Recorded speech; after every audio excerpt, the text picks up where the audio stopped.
Vamos.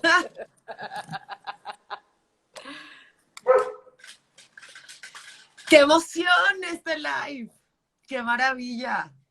Sí, qué bonito poder estar aquí. Yo creo que en la puntica siempre todos estamos de voleo en carnavales y nunca hablamos. Entonces tener este espacio como para compartir y encontrarnos está bien simpático.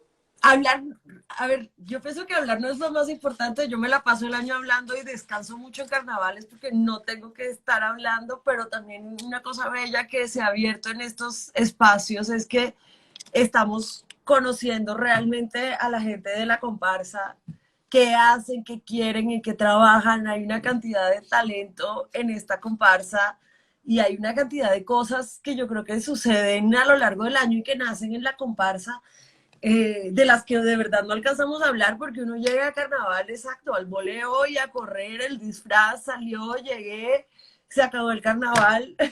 Entonces, esto está muy lindo que lo estemos haciendo.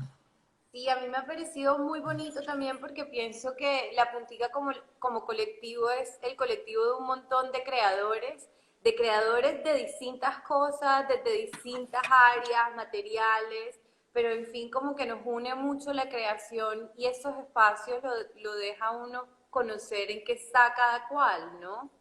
Y, Y por, y lugares en común también, ¿sí? Porque y si esto no además se yo creo hubiera que dado, ser puntera y que eso no te afecte tu trabajo a lo largo del año y que eso no tenga un impacto en tu trabajo por fuera del disfraz es imposible. O sea, realmente yo creo que es una cosa que sí lleva a uno, o sea, hacer ese ritual de ir a esto todos los años le deja a uno marcas en la vida y en el cuerpo y en la personalidad. Entonces, creo que no, o sea, ninguno, la mayoría de nosotros no podemos pensar en esto, en nuestros trabajos sin ese espacio de creación que es la puntica. sí, es un espacio de liberación. Bueno, no sé, yo decía justo antes de que llegara, solo como que enunciaba un poco el tema del que íbamos a hablar, que era carnaval, magia y brujería. Me parece además un tema sensacional, ¿no? Como me gusta mucho el misticismo de la noche, pienso que la puntica es muy mística y como que poder ponerlo en palabras me parece un reto interesante. Sí, no sé. Sí, a mí, tú sabes que a mí me ponen play y yo se me va el patín y no me callo, entonces me vas a tener que callar un montón de veces. Eh, hay una cantidad de cosas, a ver, cada vez que yo llevo a gente a la comparsa, ya como para empezar a entrar en materia, acá, yo todos los años le hago inducción a alguien a la comparsa porque yo siento que mostrarle el carnaval a otras personas es una de las cosas que yo tengo que hacer en la vida. Y una cosa que yo le digo siempre a la gente es que cuidado con el disfraz que eligen porque el disfraz se hace realidad. A lo largo del año, ese disfraz que uno está haciendo, porque además uno lo está construyendo uno, no es una vaina que uno llega a comprar en una tienda, eso es un conjuro poderosísimo que le enseña a uno vainas y que luego se hace realidad a lo largo del año de unas formas muy interesantes y muy inesperadas. Entonces, uno tiene que de verdad ponerle intención a lo que está haciendo. Ya cuando uno se da cuenta, puta, esto se va a hacer realidad, uno lo empieza a hacer como con mucha cabeza y con mucha seriedad, porque marica, o sea, va a pasar que durante el año vas a tener que vivir con ese disfraz. Sí, Y claro, además es muy raro, yo no sé cómo es su proceso, yo voy a hablar como muy personalmente, pero a mí me sí, sí, pasa que es muy biográfico, o sea, total. cada disfraz está muy relacionado con lo que yo estoy viviendo ese año particular y voy recogiendo ideas, sensaciones, colores a lo largo del año, o sea, yo me preparo todo el año para ese momento del carnaval y creo que los disfraces que escojo hacer dicen mucho de mí en ese momento, ¿sí? Como que muestran gran parte de mi intimidad, ¿sí? Me exponen algo de mí que usualmente no puedo mostrar y ese día sale, ¿sí? El día del desfile sale en el disfraz. Entonces a mí eso me parece como súper importante y emotivo también, ¿no? Porque uno termina exorcizando penas, ¿no? Y buscando cosas que necesita. Estoy mirando para todos lados porque estoy como buscando mi tarot, que no sé por qué no lo tengo a la mano justo ahora, porque una de las cosas que yo hago en mi proceso es coger una carta de tarot y pensar en esa carta que me está hablando, por alguna razón estoy pensando en ella, por alguna razón me está diciendo algo, y empezar a pensar en esa carta con relación al disfraz. Voy a hablar con ejemplos porque creo que así nos vamos a ir entendiendo todos más fáciles. Espérate, no joda, yo por qué no tengo ese tarot a la mano. Pues yo tengo el mío aquí cerquita, ¿quieres que te lo traiga? Pero pues es un No, tarot porque es el de normal. Aleister Crowley que tiene los colores y todo, pero bueno, no, ahora que venga Ricardo, yo le digo que lo encuentre. Pero, por ejemplo, mira, yo fui capitana en el 2014 y ese fue un carnaval muy especial para mí porque no solamente era el carnaval que yo iba a ser capitana, sino que Ricardo, que fue el capitán de este año, y mi marido, eh, bueno, el man es mexicano y él no sabía lo que era un carnaval, y yo me iba a vivir con el man a México ese año, o sea, porque yo me enamoré locamente y dije, me voy a vivir con este man a otro país. Pero una de las cosas que yo dije antes fue, para yo poderme ir a vivir con este man y irme toda all-in, que, necesito ver que este man sobreviva a un carnaval.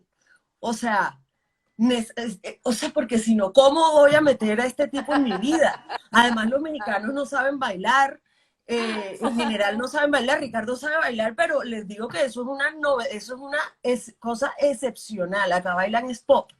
Y no joda, yo dije, bueno, hay que meterlo en el carnaval. A él le pasó que se le murió su mejor amigo porque una fuga de gas en la casa del amigo, fue terrible, fue en Navidad. Y estábamos pensando cómo iban a hacer esos disfraces. Y arrancó como una vaina todavía muy cerebral y como muy nominal. Entonces yo iba a ser la capitana, eran los 15 años de la puntica, entonces yo iba a salir de quinceañera. Y entonces, ¿qué era la quinceañera? La quinceañera era un montón de flores y perlas y cosas como de la juventud y como de la primavera y velos y rosado y todo el disfraz yo lo fui armando desde ahí. Y él, ajá, era mexicano. Tú sabes que todos los mexicanos lo primero que se les ocurre cuando tú les dices un disfraz, dicen calaca. Porque todavía y yo, bueno, listo, vas a hacer calaca y chambelán, porque yo voy de quinceañera, entonces yo le hice su traje, sí, le pinté los huesitos en el traje, no sé qué, y él decidió llevarse un sombrerito como el que usaba el amigo.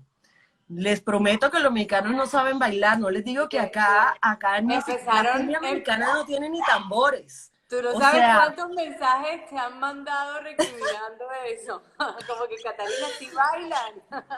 no, no va, o sea, no, tan lejos todavía para saber bailar. Y a él le pasó que precisamente iba de muerte con el sombrerito del amigo y él fue haciendo todo el proceso de ese duelo del amigo y eso fue una cosa totalmente inesperada porque ninguno de los dos lo veía venir.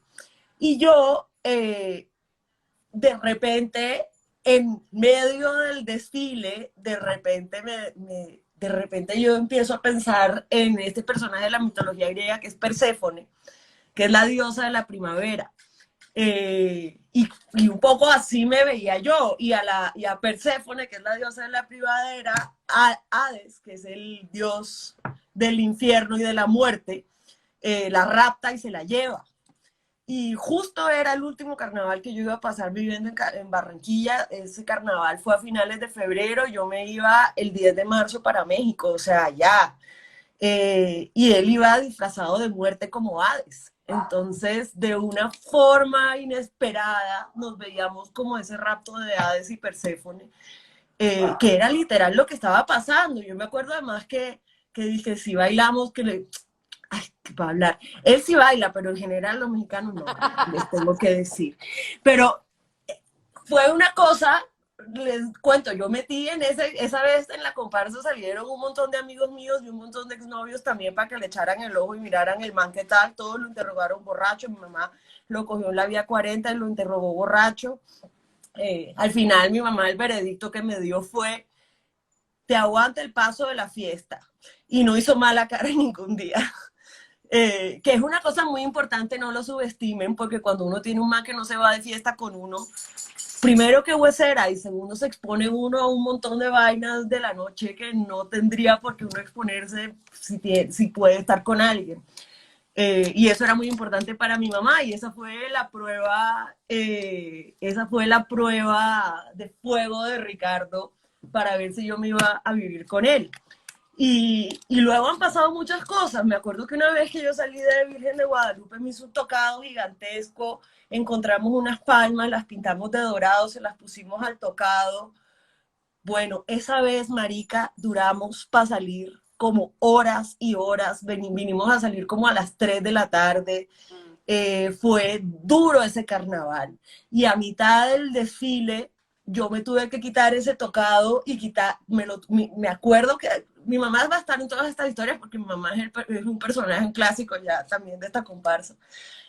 Me tuve que quitar el tocado a mitad del desfile porque no pude con el peso en la cabeza. Y literal, ese hijueputa 2017 fue un año en donde yo tuve que aprender a quitarme peso de la cabeza porque no podía cargar más de lo que necesitaba.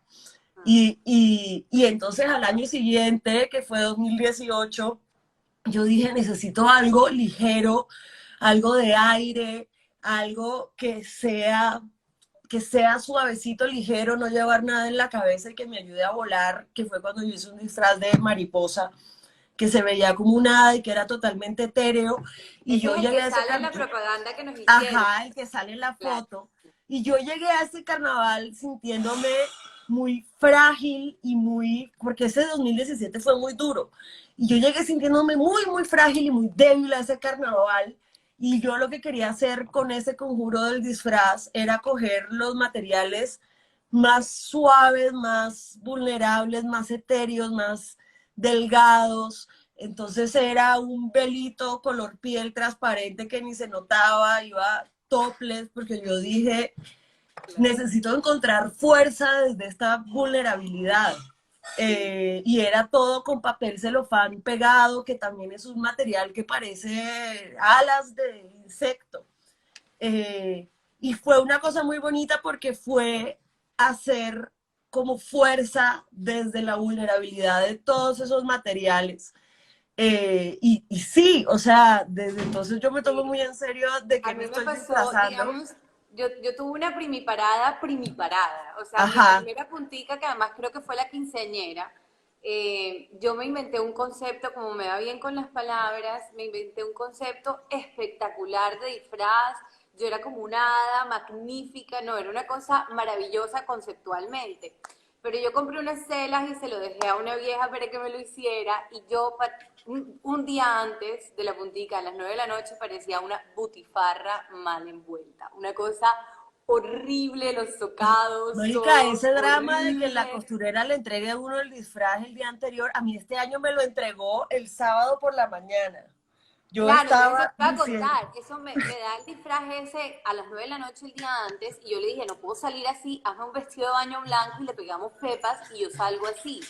Y entonces tenía una capa blanca, era la primera vez, menos mal nosotros tenemos como los mejores maquilladores del mundo porque ahí sí, armaron el disfraz a punta de maquillaje. Pero el punto era, mi primera vez, yo iba de blanco, Sasha, que es mi amor eterno para estas cosas, me decía, no salgas de blanco, yo me puse toda de blanco, no solo terminé multicolor, sino que perdí mi virginidad literal, se me manchó todo el claro. disfraz de rojo. Yo no sé quién estaba de rojo, pero me mancharon el disfraz como si estuviera la Virgen desangrándose. Y para mí, debo decir que esa primera vez en la puntica no solo fue mi primera vez en la puntica, sino fue mi primer carnaval, porque yo había sido muy reacia al carnaval creciendo en Barranquilla. Claro, porque lo único que conocí del carnaval creciendo acá fue el garabato, ¿sí me El entiendes? carnaval Quillami.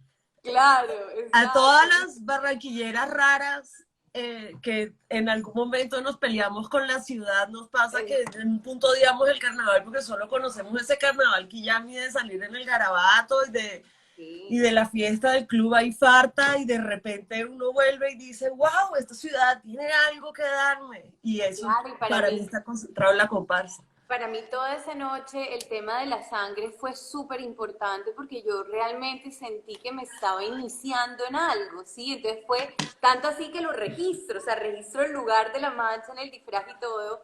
Y ahorita que hablabas del tocado pesado, y ahí habían comentarios, yo luego, digamos, hice un disfraz que era la flor del pechicho universal y era un tocado gigante lleno de flores, maravilloso, espectacular, pesadísimo y yo Que es el de la foto también. lo cargué conmigo toda la comparsa, o sea, todo el desfile estuvo conmigo el disfraz. Y ya como a las 2 de la mañana, digo yo, podían ser las 10 de la noche, pero en mi cabeza eran las 2 de la mañana, decido quitarme el disfraz, el tocado, y lo lanzo como un ramo de flores. Y resulta que lo ha cogido alguien en la fiesta y mis amigos después de eso me mandaban fotos de mi tocado en distintas fiestas. Un man lo cogió y se lo puso todos los carnavales y ¡Ja! salió a rumbear con él.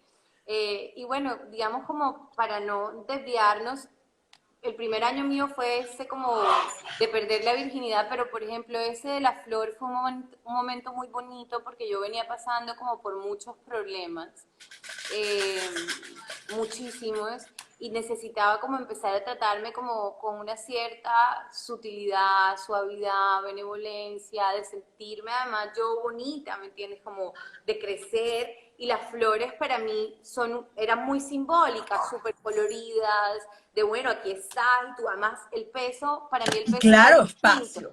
Claro, y para mí el peso fue, yo puedo con eso, ¿me entiendes? O sea, yo puedo cargar eso y puedo caminar y lo puedo llevar. Y ese año fue un año muy especial para mí, ¿sí? Fue real, o sea, el personaje de la flor fue el personaje que me acompañó el resto del año y me ayudó a salir de un montón de enredos en los que estaba metida. Sí. Entonces, y yo ahora tendría una siguiente pregunta que hacernos y es, ¿por qué se cumple el disfraz? Porque entonces acá vamos a hablar de brujería, las dos somos brujas. Te digo la verdad, todas las amigas costeñas que yo tengo son brujas. Eso es impresionante, uno solo me tiene que preguntar y resulta que todas son brujas, es muy fuerte. Yo creo que tiene que ver con que en el Caribe nos hemos dado permiso de pensar desde lo simbólico y de pensar desde el cuerpo, que es un permiso que no hay en otros lugares, en donde, pues porque el cuerpo en el Caribe es ineludible porque hace calor, entonces tú estás descalza y en short y te tienes que enfrentar a ese cuerpo que de pronto si tú vives en Bogotá no lo ves. Sí, no, el Eh, sudor es imposible de obviar. y es un mundo en donde todo el mundo todo el tiempo te está hablando desde los símbolos. Esto ya es un cuento trillado, pero el realismo mágico de García Márquez en realidad es que el man era un gran observador. Era un gran observador de lo que le decían y un gran anotador de todos los cuentos que oía, porque esos son los cuentos que la gente te está contando todo el tiempo y te dicen, viste, y es muy fuerte como la gente mantiene ese pensamiento que es simbólico, constante todo el tiempo y que además tiene mucho que ver con el sentido del humor. O sea, ese albur costeño es de exaltar de un significado a otro y a otro y a otro. Y yo creo que eso le da unos permisos ser Caribe que son muy bonitos porque de pronto, pues de pronto uno cachaco llegar a reencontrarse con el cuerpo es muy duro. Le pasa a los cachacos que salen en la puntica, que arrancan diciendo, espérate, pero yo no puedo salir en bikini, o sea, todo el mundo me va a ver la celulitis y es como nadie te va a ver la celulitis, nadie se va a dar Nadie cuenta, te va a mirar eso. nadie te va a mirar así, o sea, nadie te va, olvídalo. Y uno les explica y te dice, no, pero, pues puta, me toca adelgazar, no te tienes que adelgazar para el carnaval, relájate que eso no va a pasar. Y le pasa mucho a los cachacos que llegan y se tienen que encontrar con su cuerpo en el desfile. De pronto uno no le pasa eso todo el tiempo, pero sí es una cultura que piensa todo el tiempo en los símbolos. Y por eso es que todas mis amigas costeñas son brujas, porque son muy conscientes de esos símbolos todo el tiempo. Eh, pues, te dicen, o sea, y, y hay una cosa con ese pensamiento simbólico, porque una che, pero no te tienes ni que tapar la celulitis porque es una vaina que uno la deja de pensar y que desaparece de la mente. O sea, eh, entonces, la pregunta que yo, o sea, porque la gente incrédula, acá tenemos un público que nos va a creer que hay brujería en el carnaval, pero para los incrédulos voy a ser de abogada del diablo porque nosotras somos filósofas y eso es lo que nos enseñan a hacer metodológicamente con las ideas. Es, esa brujería es real. ¿Y cómo es que es real? ¿Y cómo es que tú me dices que hay un conjuro que se hace realidad? ¿Y por qué se va a hacer realidad? Porque digamos que una cosa que pasó, perdón que me ponga académica, pero les toca dar el contexto. Una cosa que pasó cuando llegó la ilustración, que llegó con el capitalismo, fue que pasamos de pensar lo simbólico a pensar que lo racional y lo científico era lo más importante y era el estándar de la realidad y el estándar de la realidad más alto que teníamos. Y ahí es cuando viene todo ese pensamiento positivista, que es una cosa muy fuerte, que que a la fecha sigue siendo el discurso dominante. Tú me dices, es verdad, dame pruebas, dame datos, dame números, dame evidencia, porque ese es el discurso de lo que es lo real que tenemos en este momento en el mundo o el discurso dominante de la realidad. Eso no siempre fue así en la historia de la humanidad. Un dato interesante es que precisamente cuando llegó ese discurso súper racional, eh, llegaron un montón de cosas súper irracionales, como la persecución de las brujas. La gente cree que fue en el medioevo, fue durante la ilustración. Las brujas eran una cosa peligrosísima para el nuevo sistema que se estaba imponiendo, porque eran unas mujeres que eran libres, que tenían poder espiritual, que tenían el poder de la medicina, que tenían conocimiento sobre el cuerpo, que tenían libertad sobre sus cuerpos y su sexualidad. Y eso era peligrosísimo, especialmente en una Europa que necesitaba a las mujeres amarraditas, juiciosas, caminando derechitas en un corral en la casa, pariendo, eh, porque había habido una peste, el capitalismo necesitaba obreros, mano de obra barata, taca, taca, taca, taca, taca. Pero bueno, el punto es que pasaron muchas cosas irracionales en ese periodo de tiempo, como la cacería de las brujas, como la esclavitud, que es una cosa que incluso la ciencia y la racionalidad estuvo al servicio de justificar la esclavitud. Y había un montón de discursos diciendo que las personas negras eran poco evolucionadas y que eran subhumanas y que las personas indígenas también eran subhumanas y que no tenían alma. Miren todos esos discursos que no, o sea, que no tienen mucho sentido científico, pero eran Claro. los discursos dominantes. Y todo eso que tenía que ver con el pensamiento mágico, con el pensamiento irracional, con el pensamiento de los símbolos, con una cosa muy importante que es la intuición, que la intuición es una forma de conocimiento que nosotros tenemos que no es lineal y que no responde a esas Sí, que no formas es clara y arbóreas. no es clara y distinta, no es lógica y está muy enraizada en el cuerpo, ¿no? Es que yo te escucho todo eso Claro, y pienso que la posibilidad, es decir, nosotras podemos decir que todas nuestras amigas siguen siendo algo brujas hoy en día, no porque eso haya dejado de existir, sino porque se marginalizó, o sea, existió, se invisibilizó, entonces se practicaba, digamos, fueron a prácticas escondidas, escondidas. ¿no? Claro. Y las mujeres además toda la vida siguieron yendo donde las brujas. O sea, siempre, porque antes de que hubiera, tú sabes que ahora hay coaches de vida. Antes de que tú te Sí, fueras donde la coach, tú te ibas donde la sí, tarotista y le decías, claro, échame las cartas, tengo un problema, te decía, mierda, te salió la torre, por ahí no es, esto se va a ir a la mierda, ¿qué claro, sientes claro, no, cuando te sale esa carta? ¿Qué sientes cuando piensas en eso? O sea, esas tarotistas y esas brujas eran los coaches que las mujeres no tenían y muchas veces era la forma en que llegaban a tener salud mental y salud física. Vamos, las brujas eran las que te practicaban el aborto cuando necesitabas abortar, o sea, la brujería sigue viva porque eso toda la vida ha sido una práctica espiritual de resistencia de las mujeres. Y las Bueno, mujeres siempre hemos vuelto a eso porque ahí claro. hay una cantidad de información que nos hemos pasado de ancestras que sigue siendo muy importante para nuestras vidas. Sí, yo te contaba hoy, digamos, saliéndome un poco de los conceptos, que yo en diciembre hice un viaje. Sí, esto eh, es divina esta historia. claro, yo realmente, yo soy muy curiosa y me gustan mucho las hierbas, digamos, mi acercamiento a la brujería es sobre todo como a través de las plantas, los efectos de las plantas, para qué me sirven, los olores, y todo eso como que me ha abierto. Luego me regalaron un tarot y ya eso fue, ¿sabes? Qué Como, fuerte es. Espérate, claro. yo necesito me- tener mi tarot acá.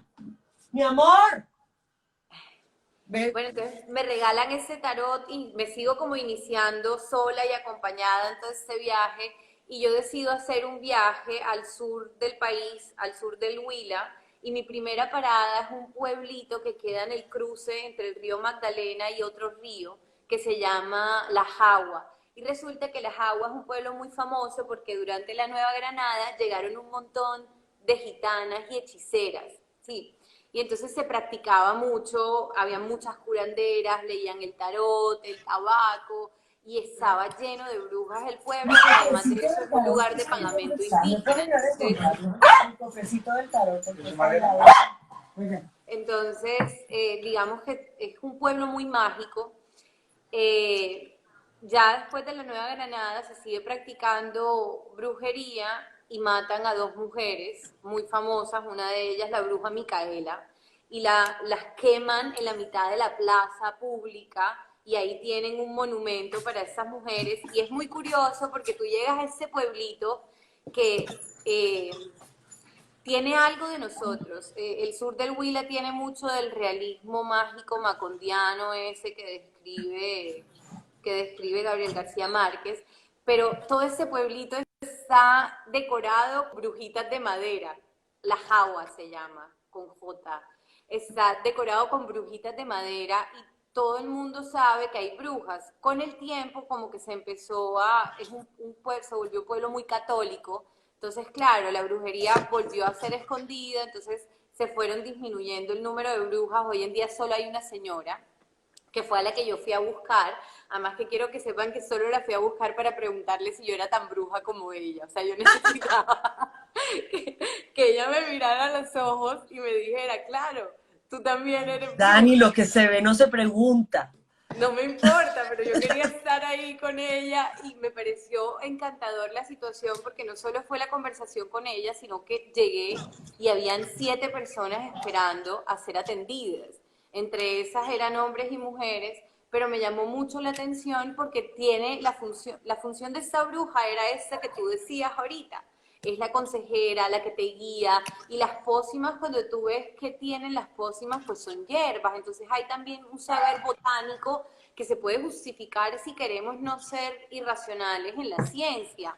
Y eso a mí me Claro. parece muy, muy bello, o sea, como que no es un montón de loqueras, sino también hace parte de un conocimiento muy profundo que tiene que ver con la conexión, no solo en el cuerpo tuyo de carne y hueso, sino en el cuerpo del mundo, que está hecho de tierra, de hierbas, de plantas. Eh, y bueno, fue un viaje en realidad mágico. Terminé en el Putumayo, como persiguiendo mis brujas, terminé en la selva por allá metida. Y sí, y fue un ritual para mí.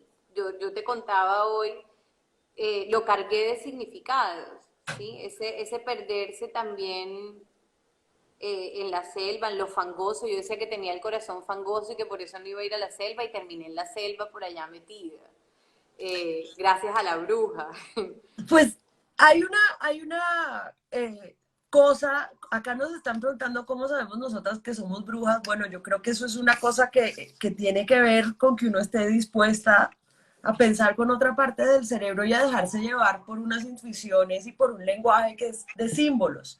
Esto es una cosa que sabe muy poquita gente porque fue en otra vida, pero yo estudié artes plásticas y filosofía. Entonces, yo de formación soy artista plástica y eso lo hago para todo. Lo que pasa es que mi forma de hacer artes plásticas es hacer columnas. Y hay una cosa muy bella en el lenguaje de las artes plásticas, que es que uno tiene que empezar a entender que los objetos tienen un peso simbólico que uno no necesariamente controla siempre, que se sale de las expectativas que uno tiene. Y entonces poner un objeto al lado del otro, uno puede creer racionalmente que esto significa tal, pero de pronto la gente lo ve y dice, esto es otra cosa totalmente distinta. Claro. Hoy estábamos hablando en la mañana con Orly, nuestra próxima capitana, de los rituales de los altares, porque ella en su obra plástica, una de las cosas que hace es que hay mucha brujería en la obra plástica que sale de la puntica, la verdad. Hace altares que tienen que ver con armar unos mundos mágicos, poniendo unos objetos que pueden ser o muy quiche o muy de todos los días, pero al lado de los uno del otro por el color, de repente parecen como unos paisajes marinos o parecen unos paisajes fantásticos. Y eso es una cosa muy bella porque ahí hay unas intenciones detrás de qué significa cada uno de esos objetos para ti y qué va a ser. Y hay una cosa en los altares mexicanos que es una cosa muy bella. En México hacen unos altares a la muerte eh, el, para el 1 de noviembre, que llegan los muertos a tu casa y entonces ellos van a llegar a tu altar y van a ver ese altar y necesitan ver las cosas que les gustan, necesitan sentirse recibidos, necesitan sentirse recordados.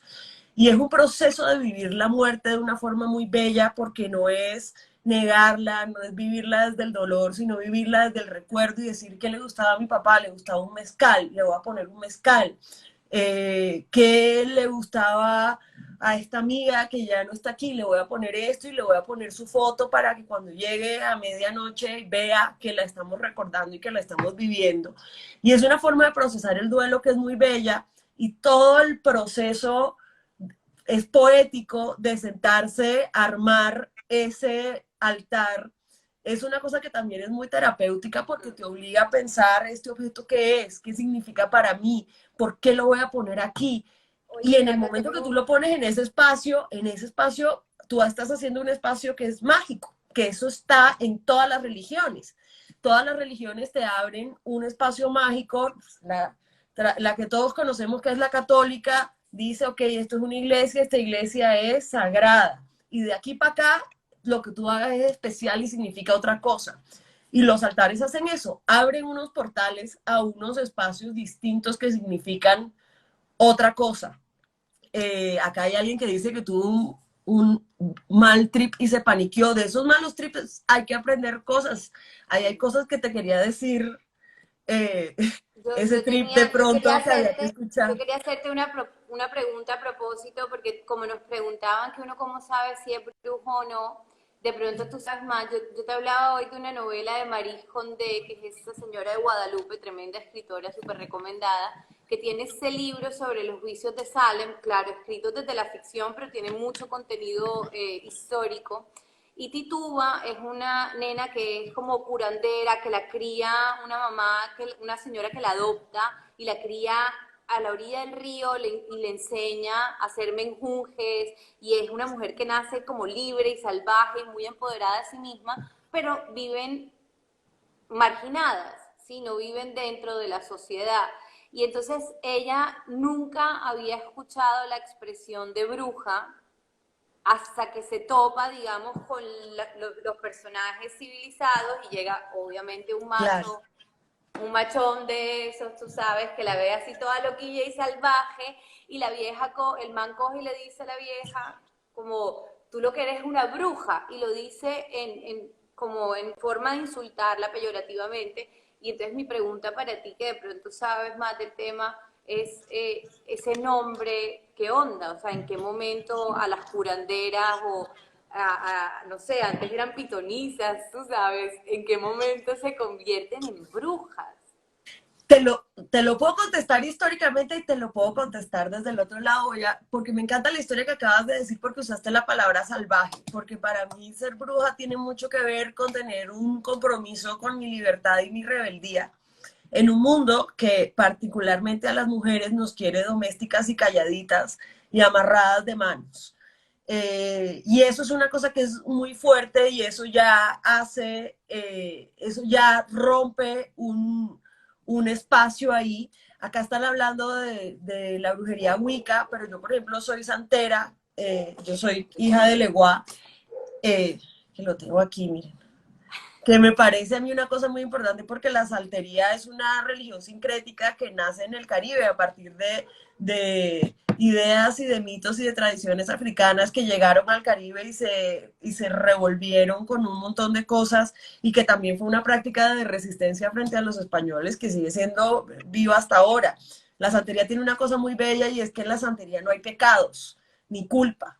Tú viniste al mundo a hacer lo que necesitas hacer en el mundo y pues no le hagas vainas malas a los demás porque te van a pasar cosas malas porque por una ley de equidad, pero no porque tú tengas que sentirte culpable por algo. Pero hay una cosa muy puntual, que hay un momento en donde comienza esa cacería de brujas. Y es un momento en donde la vida de las mujeres se empieza a volver peligrosa. eh, la vida libre de las mujeres se empieza a volver peligrosa. Esto pasa más o menos cuando llega el capitalismo. Les voy a contar la historia europea porque esa es la que me sé, pero porque además creo que luego esa historia llegó a América y todo lo que no era la religión católica, comprensible, aprensible, domesticable, brujería.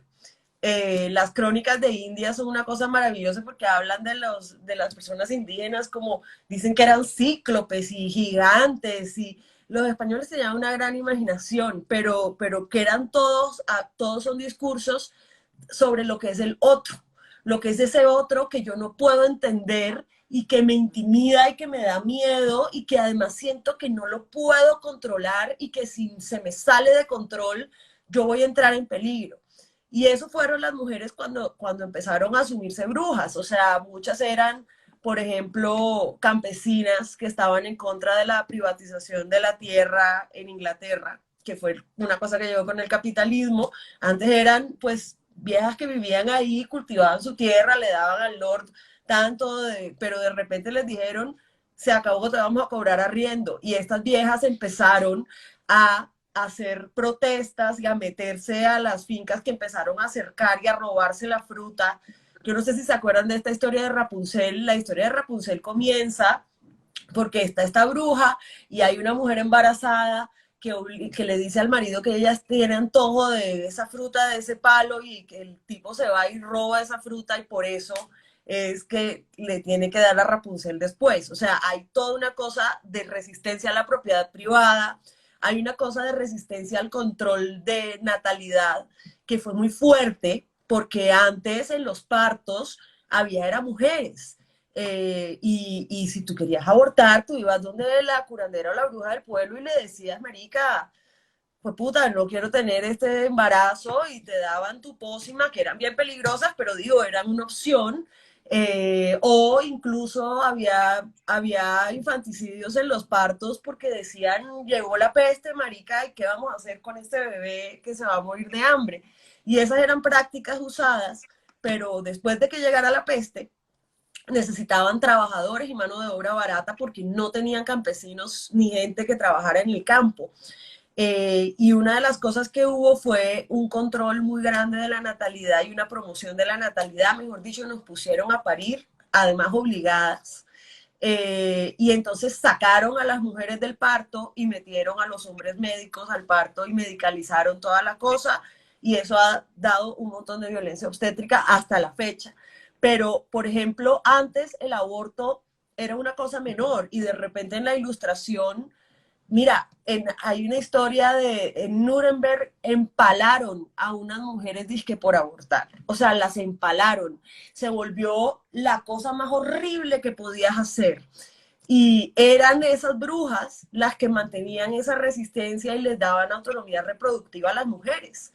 Entonces, eso las hacía peligrosísimas.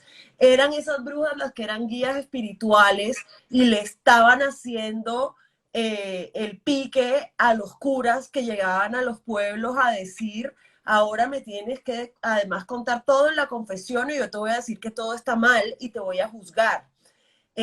Eran las autoridades de las comunidades, que eran las lideresas de las comunidades, que se volvieron terriblemente incómodas, porque lo que necesitaba el capitalismo y la ilustración era que cada obrero tuviera una mujer encerrada en su casa haciéndole de comer para que él se pudiera ir a la fábrica.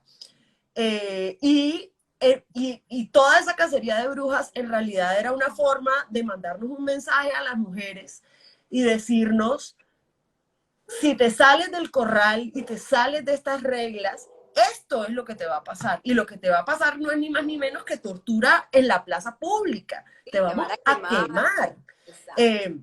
Pues a la fecha, a las feministas cada rato nos dicen brujas, para mí con mucho orgullo, porque yo creo que las brujas fueron las primeras feministas. Claro, y es que toda mi pregunta iba un poco encaminada, o sea, tratando de responder esa pregunta de cómo sabe uno si es bruja o no. Es un hombre que se ha cargado de un montón de prejuicios por todo Claro, lo que estás contando.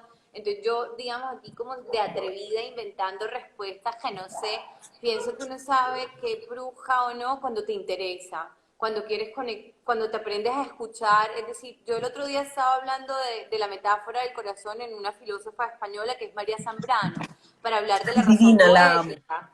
Y entonces yo lo que trataba de decir es que hay otras formas de conocer y aprender el mundo que no son lógicas ni analíticas y que dependen mucho del cuerpo y de la sensibilidad. Entonces es reconocer, por ejemplo, la intuición como una categoría de conocimiento.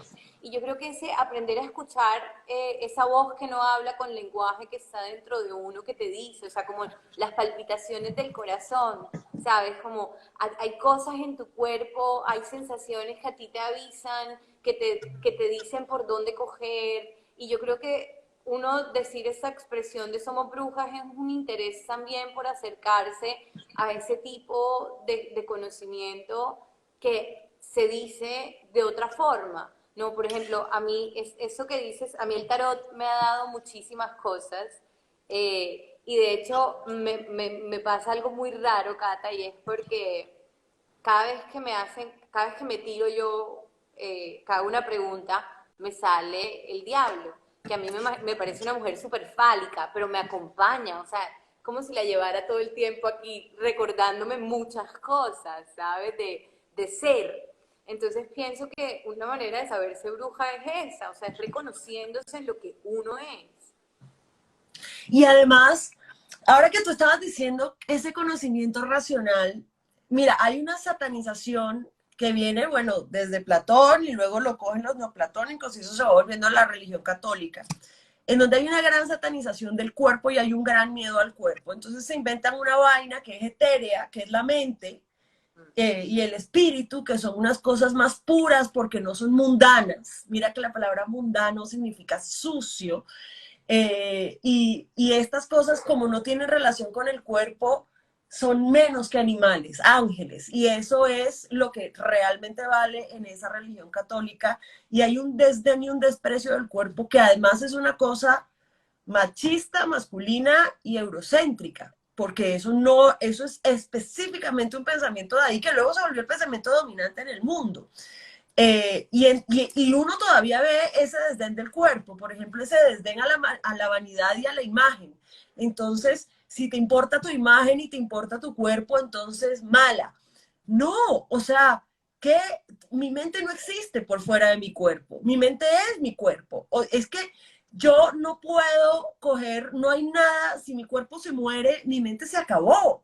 No va a seguir existiendo con una cabeza en una máquina como en Futurama. Eso no va a pasar. Y más que eso, esta mente que yo tengo solo es lo que es por este cuerpo que yo tengo. O sea, yo pienso lo que pienso también porque soy alta y porque soy flaca y porque soy narizona y porque ese cuerpo se enfrentó a unas experiencias en un lugar y porque soy miope o no soy miope. O sea, todas esas cosas van a marcar la forma en la que yo voy a pensar. Yo no puedo pensar sin este cuerpo. Y hay una cosa muy interesante, por ejemplo, ya el reggaetón se volvió mainstream, entonces esta discusión ya cambió. Pero antaño, hace 10 años, el reggaetón era una cosa controversial. Y la gente decía, uy, no, el reggaetón. Especialmente el perreo. Era una cosa que escandalizaba muchísimo y que a la gente le parecía terrible, bajo, sucio, popular, ordinario. Eh, ¿Qué tiene el perreo que no tienen otras cosas y que se volvió como tan peligroso? Que tú para perrear tienes que estar moviendo el culo y eso en esa lógica eurocéntrica es, el culo es lo peor, el culo es la representación de lo más bajo, primario Bueno, y es que terrible y la lo bajo. voluptuosidad es un pecado. O sea, la Exacto. voluptuosidad, eso dice ya un Entonces, montón. con decirte y reconocerte sexy, eso era lo peor que podías hacer. Y entonces tú veías a todo el mundo diciendo, ay, a mí no me gusta el reggaetón. O sea, ¿se acuerdan de la canción de Calle 13 que decía cómo arrancaba? No me acuerdo. Además decía, ¿qué importa si te gusta Coldplay? Ah, Eh, ya, no sé cuál es. Esto es directo. Es muy inteligente esa canción. Eh, y entonces tú, sin embargo, veías que la gente le gustaba el reggaetón de forma, le gustaba perrear. No quiero decir solo reggaetón porque el reggaetón es apenas una minúscula parte de lo que es el perreo. Pero a la gente le gustaba perrear incluso de forma vergonzante. Y además tú veías que a las mujeres les encantaba. Porque tú en ese espacio, en esa pista de baile, tenías un momento en donde te podías reconocer sexuada y sexual sin que te juzgaran, donde te daban ese permiso de jugar con tu cuerpo, donde te daban, y además no te estaban acosando, porque a uno lo acosan más en la fila del baño que bailando. O sea, porque tú estás ahí en unos límites y hay unas lógicas y hay unos lenguajes en donde tú estás muchísimo más segura eh, en la pista de baile perreando que haciendo la fila del baño en la discoteca en donde sí te van a llegar a acosar. Y mucha de esa satanización tenía que ver con mover el culo, porque mover el culo parecía ser lo contrario a pensar, como si uno Claro. no pensara también con el culo, es que uno piensa con el culo también, o sea, este cerebro que yo tengo no está desconectado de mi cadera y no está desconectado de mis nalgas, porque porque son parte de una misma cosa. Y eso es una cosa que yo creo que te enseña el carnaval y que uno empieza a entender y que eso tiene que ver con pensar con el cuerpo y con expresarse con el cuerpo y que entiende uno de verdad, o sea, esta frase, quien lo vive es quien lo goza, quiere decir, solo vas a acceder a conocimiento sobre este evento desde la experiencia de tu cuerpo. Eso es lo que quiere decir quien lo vive es quien lo goza. Quien lo vive, quien lo goza significa, yo no te lo puedo explicar, yo me puedo quedar aquí contándote que la vía 40, que son 6 kilómetros, que el sol, que usa tenis, que no sé qué, que no sé qué, y tú, si no tienes ni idea, vas a pensar que es una gente que sale y camina emborrachándose cuando es todo menos eso es apenas un fragmento de lo que es salir en un carnaval. Y toda la gente que va al carnaval después del carnaval dice, hey, marica, ¿qué fue esto que pasó? Porque yo me he ido Claro, de fiesta antes, pero nunca me he ido de fiesta como un ritual mágico colectivo de toda una ciudad. Y claro. eso sí hace una diferencia muy grande que uno con la palabra racional y con el papel no lo va a poder explicar. Sí, no, y fíjate eso que dices ahora de la sensualidad, estoy pensando, pues, no por hacerle propaganda a nuestra comparsa, pero sí también por eso, Es la que la mejor, puntica, también claro, hay que porque decirlo. la puntica te presta el espacio para esa sensualidad, es decir, tú puedes explotarla toda sin sentirte en peligro, sin sentirte juzgado, y a mí eso me parece tremendo. Es decir, fíjate que yo bailo súper mal. O sea, si yo hubiera sido Ricardo y tú me hubieras llevado a esa iniciación para ver si te vienes a vivir conmigo, Catalina, me hubieras dejado botada porque yo bailo como cabra de montaña, pero me gozo, o sea, como que me desinhibo tanto cuando estoy en carnaval que así yo baile raro, pues pucha, no me importa No, porque no, yo estoy también como, bailo raro, pero eso es también porque somos largas y flacas. Es muy difícil claro. cuando uno es larga y flaca la vida. Pero es esa posibilidad de ser también, ¿cierto? Es decir, como poder sentirse sensual sin prejuicio y sin culpa para uno como mujer sobre todo es importantísimo, Es muy porque ya no es difícil. siempre ver que la sexualidad de uno nace cuando uno es objeto del otro, sino cuando uno también se goza a sí mismo, ¿me Y entiendes? uno se está sabroseando uno mismo cuando está bailando en el desfile. Exacto, exacto. Hay una cosa muy bonita, uy, creo que se me acaba de ir esa paloma, pero hay una cosa muy bonita en ese desfile que tiene que ver con esa libertad que tiene nuestra comparsa, que tienen pocas. Yo creo que ahí hay un génesis de comparsas en donde está Disfrázate, estamos nosotros y está La Nave de los Locos también. Pero hay una cosa muy bella de la puntica que me decía a mí Carolina Urueta, que es la ilustradora con la que yo estoy trabajando un libro de brujería y feminismo, por eso es que soy una enciclopedia de esta vaina. Pero hay una cosa muy bella que ella me decía, porque ella también es barranquillera y creció en ese mundo de irte en plataforma al Buenavista a pararte ahí. Que es del que todas estábamos hartas y del que todas salimos corriendo porque nos sentíamos ahogadas en esa Barranquilla, Quillami, chin, chin, chin, tiene que ser así. Y ella desfilando me decía, hey, yo veía a la gente en los palcos mirándonos y la gente no sabía qué cara poner, con todo el mundo dándose besos, con todo el mundo es queer, todo el mundo es todo, a todo el mundo le vale verga. Y eso es una cosa muy fuerte en una ciudad que a pesar del carnaval sigue siendo tan tradicional y tan pacata y tan conservadora como Barranquilla. Y tú Sí. tienes una comparsa como La Puntica, que es probablemente, es la comparsa queer de Barranquilla, porque hay comparsas drags, hay travestis, o sea, pero la comparsa queer del carnaval es La Puntica. Y Completamente.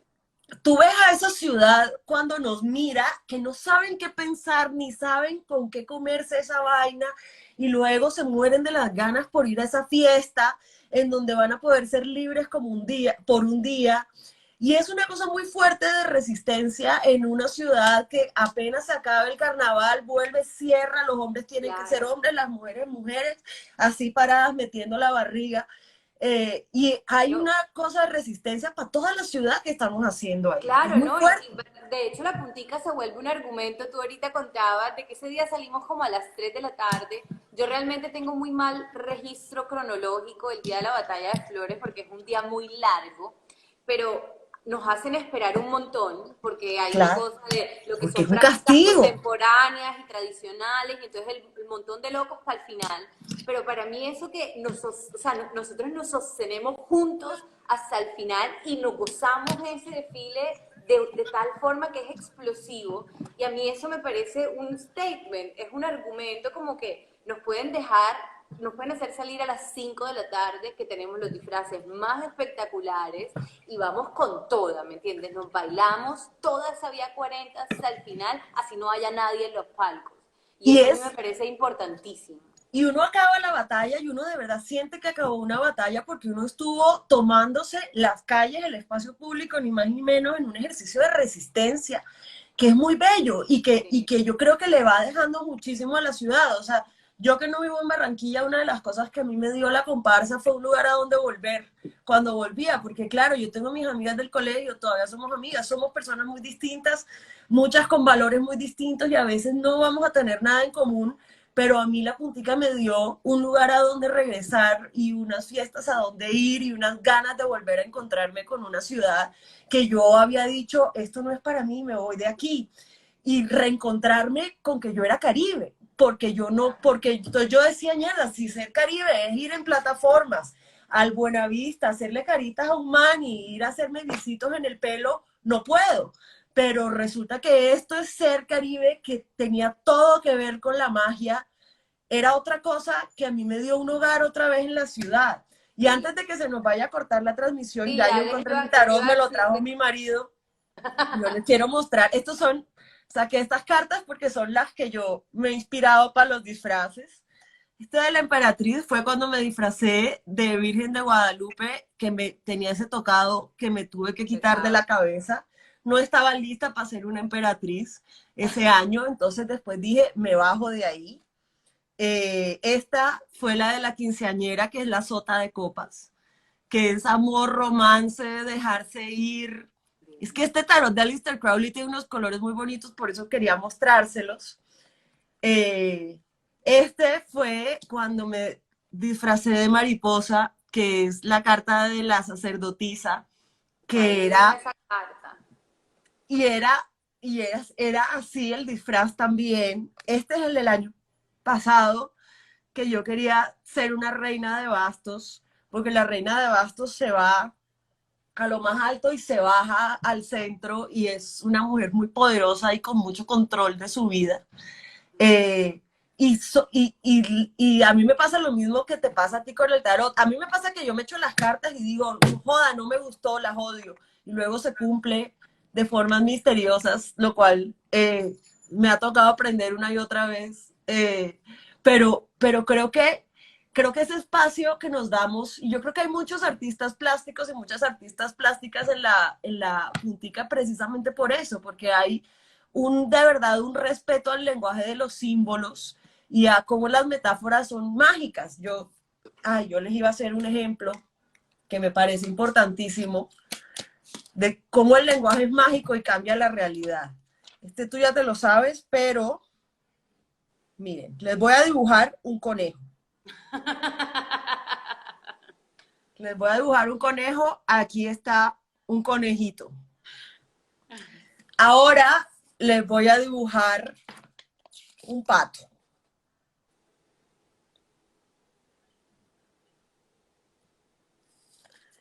Un pato. Y resulta que el pato y el conejo son el mismo dibujo, pero la palabra que yo uso para referírmelo cambia. Inmediatamente la percepción que yo tengo de este rayón que podría ser cualquier cosa o podría ser nada. Pero en el momento que yo le digo pato, ustedes ven un pato y en el momento que yo digo conejo, yo digo ven un conejo. Este ejemplo no me lo inventé yo, es de Wittgenstein, que es un filósofo del lenguaje maravilloso, pero eso es lo que hace el lenguaje y eso es lo que hacen los símbolos con la realidad. Los seres humanos somos seres del lenguaje y seres simbólicos. Lo único que tenemos para acceder a la realidad es el lenguaje y los símbolos. Y por eso los rituales, los disfraces, los altares, los conjuros, todas esas son intervenciones en el lenguaje que necesariamente cambian nuestra realidad como seres humanos. Y eso es lo que es la magia. Eso, poder intervenir en una realidad desde los símbolos y desde el lenguaje. Creo que eso es algo que compartimos todos los punteros y punteras, ese respeto por los símbolos y la magia de la puntica, mucha de nuestra magia está ahí. Y poder darle vida también a esos símbolos, ¿sabes? Como que no se quede, yo por eso comenzaba un poco mi historia con todo este tema de mi primiparada cuando perdí la virginidad, porque uno crea conceptos muy fácilmente, pero ay, ya no nos queda nada. Pero yo lo que quería decir es que también la puntica te da la posibilidad de hacer esos símbolos una realidad física y material, porque tú encarnas el carnaval, tú encarnas el personaje que creas ese día de carnaval. Y eso me parece a mí que es muy valioso de esa comparsa en la que estamos, y hay una cosa de una magia colectiva. O sea, no eres el único que está en ese papel, sino que estamos todos transformándonos, y ese día, a pesar de estar muy en el cuerpo, en la sensualidad, en la voluptuosidad, como que uno también se sale del cuerpo, ¿sí? Hay como una magia y una cosa magnética que te une y te lleva a estar ahí. Tu personaje no va a ser tu personaje si no estamos con todos los demás. O sea, si yo me pongo esa vaina sola en mi casa y me miro en el espejo y pongo música, yo no estoy ahí, eso no se está activando y no está pasando de verdad. Pero de repente cuando tú estás con todos y llegan y te pasan escarcha por la cara, de repente tú dices, esto soy. Y esa libertad colectiva, que mira que la libertad se piensa en nuestro neoliberalismo como una cosa muy individual y no como un ejercicio colectivo de libertad. Eso también es una cosa transgresora porque vivimos en un mundo en donde te enseña que la libertad es hacer lo que a ti te dé la gana, cuando a ti te dé la gana, como a ti te dé la gana, y acá resulta que ser libres es una cosa y es un ejercicio que tenemos que hacer todos juntos para que realmente haya esa libertad y que esa libertad sea mágica. Y eso es una cosa que también es muy bonita porque es hasta anticapitalista, ¿ves? Sí. Nos quedan 13 segundos. Yo creo que vale la pena como mandarle un beso a todo el mundo. Catalina, qué especial compartir este espacio contigo. Se va.